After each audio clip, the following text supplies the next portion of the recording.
আমাদের মস্তিষ্কের দুইটা বলয় আছে, বাম বলয় এবং ডান বলয়। বাম বলয় হলো যুক্তি, বুদ্ধি, লজিক, রিজনিং, ম্যাটেরিয়াল, বস্তুবাদ, এবং এটা হলো পুরুষ ব্রেন।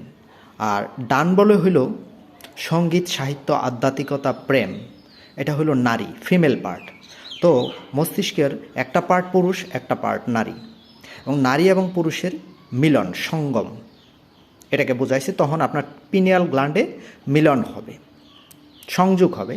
তো এই বাম বলয়ের সাথে আমাদের নাভির নিচের তিনটা চক্র সম্পর্ক, মূলাধার চক্র, স্বাধিষ্ঠান চক্র, মণিপুর চক্র, যেটা জাগতিক চক্র। পুরুষ পার্টটা হলো জাগতিক। আর উপরের হার্টের উপরে তিনটা চক্র হলো বিশুদ্ধা চক্র, আজ্ঞা চক্র, সহস্রাচার চক্র হলো, এই তিনটা চক্র হলো স্পিরিচুয়াল, যেটার সাথে নারীর সম্পর্ক।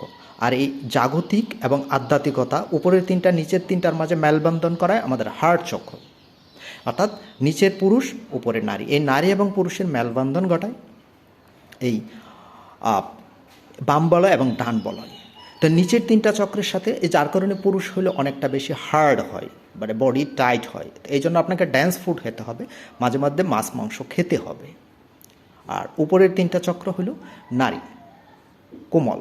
সেই তিনটা চক্রের সাথে আসলে ফ্রুটসের সম্পর্ক, তাই নিরামিষের সম্পর্ক। এখন যদি টোটালি আপনি নিরামিষভোজী হয়ে যান, তাহলে নিচের তিনটা চক্রকে তো আপনি ইগনোর করতেছেন, আপনি আপনার মেল পার্টটাকে ইগনোর করতেছেন। তাহলে আপনার মাঝে কিন্তু স্পিরিচুয়ালিটি এবং ম্যাটেরিয়াল ওয়ার্ল্ডের কম্বিনেশন হচ্ছে না, নারী এবং পুরুষের কম্বিনেশন হচ্ছে না।